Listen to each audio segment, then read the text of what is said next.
Shalom corps du Christ, bonjour à vous. Je vous crois très bien portant de là où vous êtes.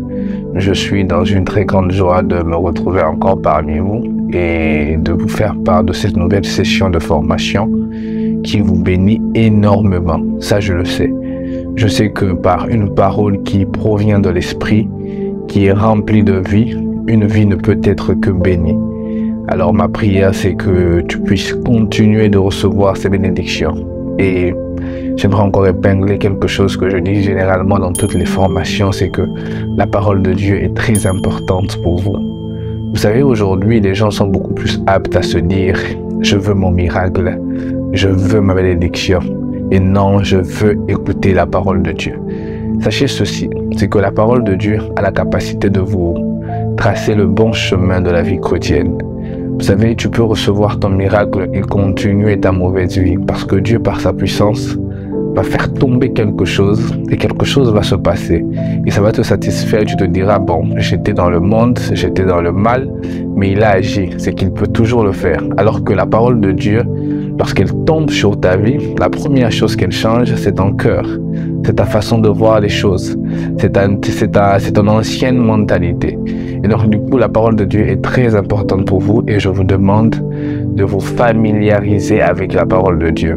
Ce qui nous permet d'être longtemps dans la marche chrétienne, ce ne sont pas les miracles, ce ne sont pas les prodiges, mais c'est la parole de Dieu.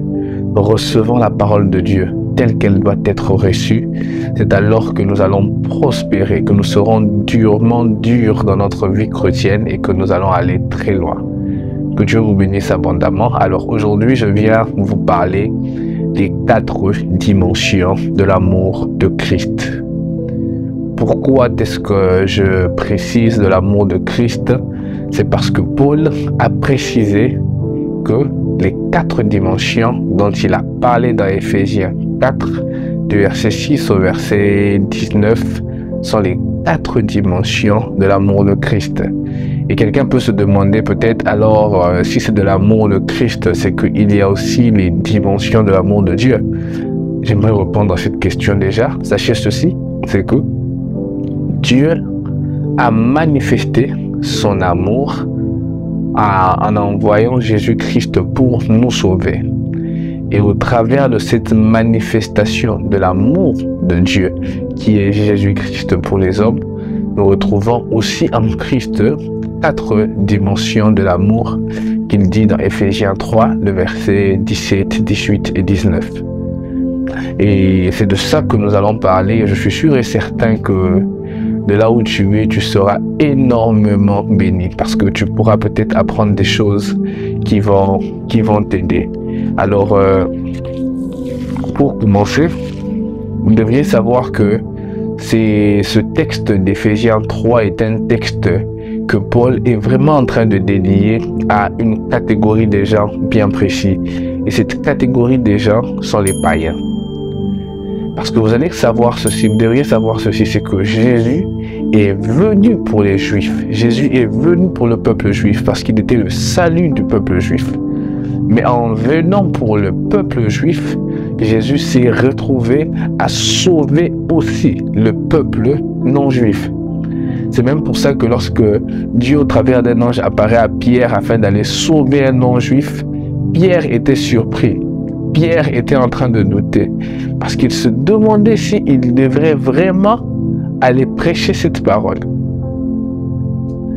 Et Dieu le convainc par cet ange qu'il devrait aller parce qu'il n'était pas venu que pour le peuple juif. C'est vrai que logiquement, il est venu pour le juif, mais il se retrouvait à sauver aussi ceux qui étaient des non-juifs. C'est alors que Paul est en train d'adresser ce message aux païens, à tous ceux qui ne sont pas juifs, en leur disant que Jésus a une dimension d'amour qu'il a aussi destinée pour vous.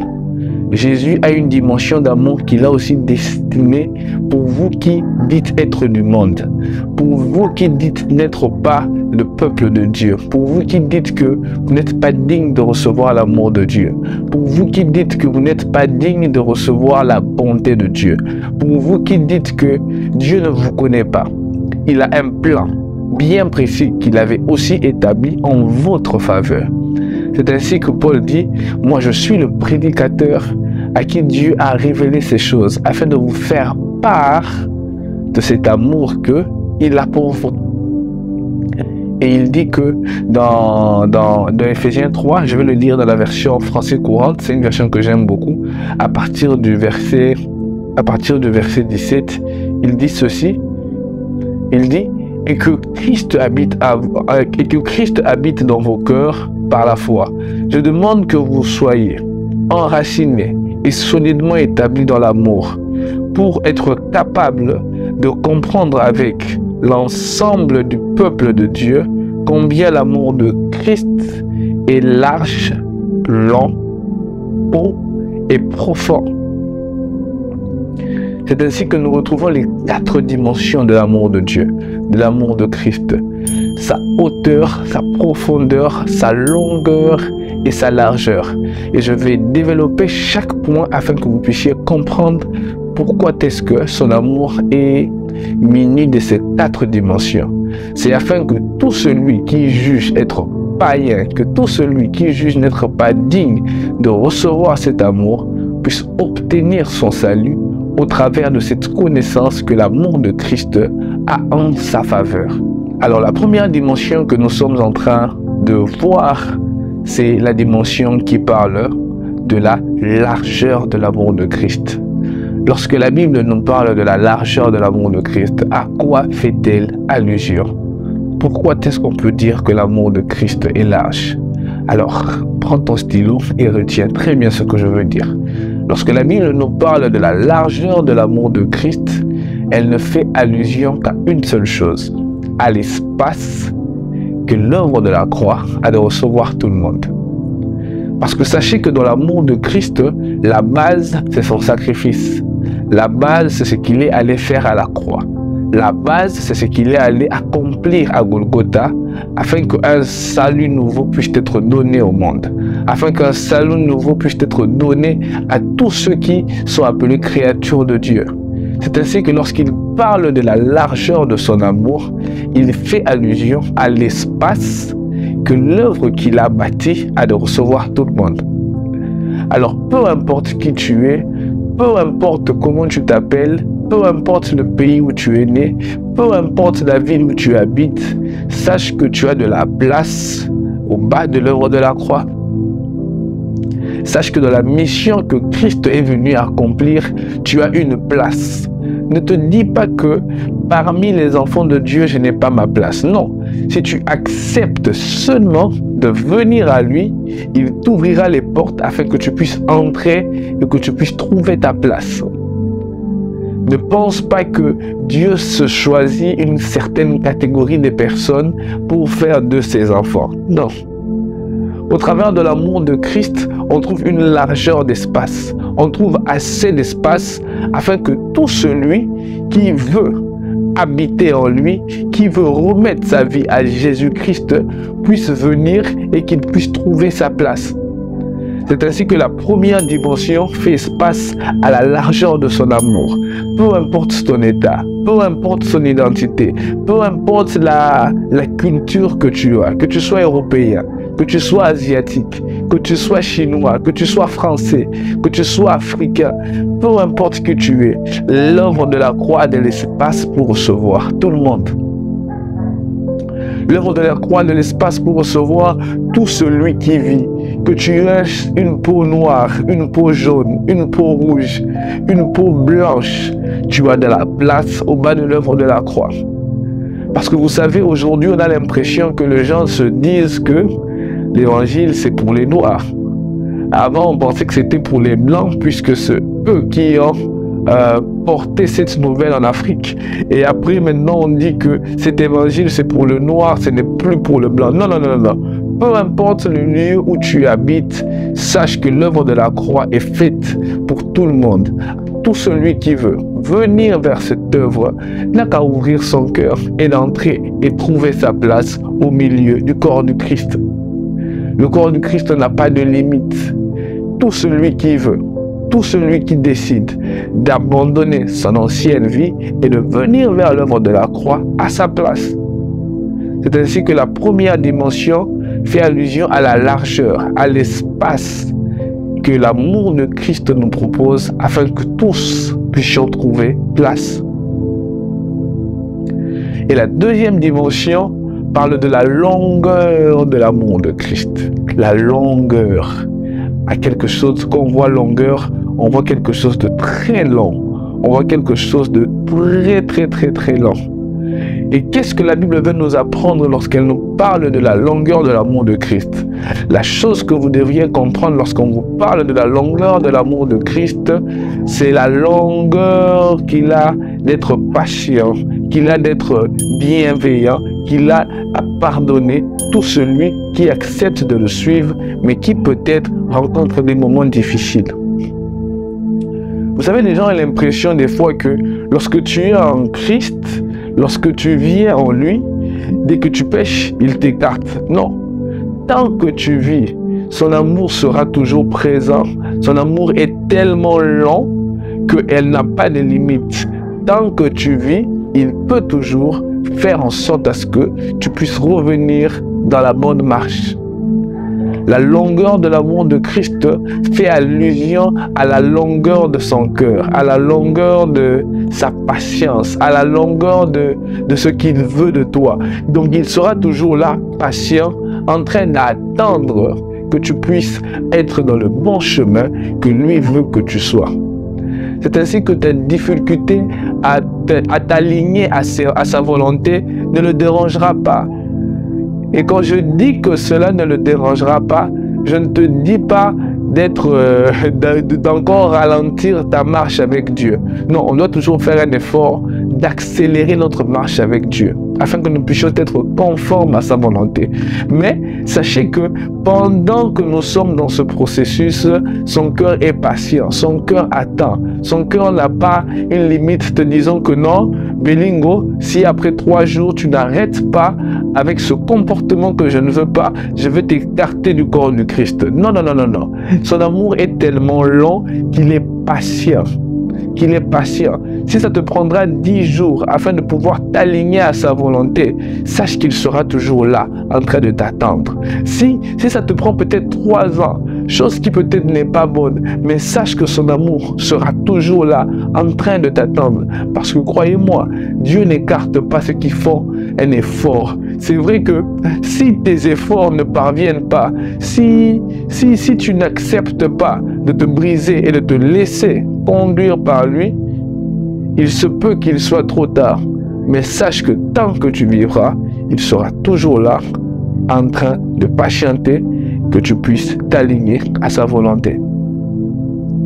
C'est ainsi que nous allons passer à la troisième dimension de son amour. La Bible parle de la hauteur, j'aimerais d'abord parler de la profondeur de l'amour de Christ. Qu'est-ce que la Bible fait allusion lorsqu'elle parle de la profondeur de l'amour de Christ? Vous savez, quand Christ parle de la profondeur de son amour, lorsque Paul parle de la profondeur de l'amour de Christ, elle fait allusion à la capacité que l'amour de Christ a de descendre bas et de prendre celui qui pêche. Vous savez, peu importe la profondeur de ton péché, peu importe la profondeur de la saleté où tu es tombé, sache que l'amour de Christ a la capacité de descendre jusqu'au niveau où tu étais arrivé, de te prendre et de te faire sortir de cette profondeur. Peu importe le niveau de fétiche que tu avais touché, peu importe le niveau de saleté où tu étais arrivé, dis-toi que l'amour de Christ peut descendre jusqu'à ce niveau où tu es, te prendre et te sortir de là. Ne pensez pas que suite à tous ces extrêmes péchés que vous avez commis, suite à ces extrêmes abominations que vous avez commis, que Dieu ne va pas descendre jusqu'à ce niveau pour vous prendre. Sachez qu'il viendra toujours là, son amour sera toujours là tant que vous vivez. Il descendra jusqu'à ce péché-là le plus bas où tu étais descendu, afin de te prendre par la main et de te ramener dans les hauteurs. Alors dis-toi que l'amour de Christ a la capacité de descendre dans la saleté, dans la profondeur de ton péché, dans la profondeur de ton mal, afin de te prendre et de te relever jusqu'à la surface. Et la dernière dimension que j'aimerais développer sur les 4 dimensions de l'amour de Dieu parle de la hauteur de son amour. Et quand la Bible fait part de la hauteur de l'amour de Christ, elle fait allusion à cette espérance qu'il nous donne, qu'un jour nous monterons et que nous irons siéger près de lui. Cet amour, cette dimension de cet amour de Christ va un peu à l'exception des autres dimensions. Pourquoi je le dis? Parce que les autres dimensions sont des dimensions qui sont liées à notre vie sur terre. Les autres dimensions sont des dimensions qui sont liées à notre parcours ici présent sur terre. Mais cette 4e dimension que je développe est une dimension qui nous emmène à monter avec lui, qui nous emmène à, même après avoir quitté cette terre, à aller dans les hauteurs, siéger avec celui qui nous a sauvés ici sur terre. Alors sachez ceci, l'amour de Christ a 4 dimensions. Elle a une largeur, une longueur, une profondeur ainsi qu'une hauteur. Et retenez que les 3 premières dimensions, la largeur, la longueur, la profondeur, sont des dimensions qui sont liées à tout celui qui vit. Si seulement tu perds ta vie, sache qu'il sera trop tard.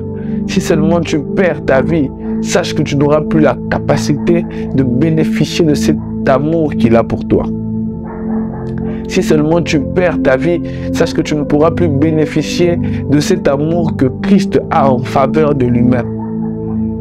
Et la dernière dimension est une dimension qui est liée après notre vie sur terre. Car sachez que tous allons mourir un jour. Et après notre mort, cette dimension aura la capacité de nous emmener à sa rencontre afin que nous puissions siéger près de lui. Que Dieu vous bénisse abondamment et je pense que ce message vous a béni. Alors retenez ceci, vous qui ne connaissez pas Dieu, vous qui ne connaissez pas Christ, il vous aime et il a de la place pour vous. Il sera patient avec vous. Il descendra même dans la profondeur du mal où vous êtes afin de pouvoir venir vous sauver et vous ramener dans la logique des choses. Et après cela, il vous emmènera dans les hauteurs afin que vous puissiez vivre éternellement avec lui. Que sa paix, que sa bonté soit votre quotidien. Que Dieu vous bénisse abondamment. Shalom corps du Christ, bonjour à vous. Alors aujourd'hui, je viens vous parler d'un nombre qui nous est très important. Nous voulons lancer une campagne qui va nous conduire vers nos 100 000 abonnés sur notre compte Instagram. Et pour ça, on aura besoin de toutes ces personnes qui nous suivent, car nous savons que les messages que nous postons de manière fréquente sont des messages qui vous bénissent énormément. Et aujourd'hui, nous venons faire appel à vous, de partout où vous êtes, de bien vouloir accepter, de vous abonner à notre compte Instagram, afin que ce média très puissant que nous voulons créer au niveau des réseaux sociaux puisse devenir une réalité. De là où tu es, tu reconnais que nous sommes une bénédiction pour toi. Je t'appelle aujourd'hui. Abonne-toi de là où tu es et Dieu du haut des cieux ne manquera pas de te bénir. Paix et grâce chez vous.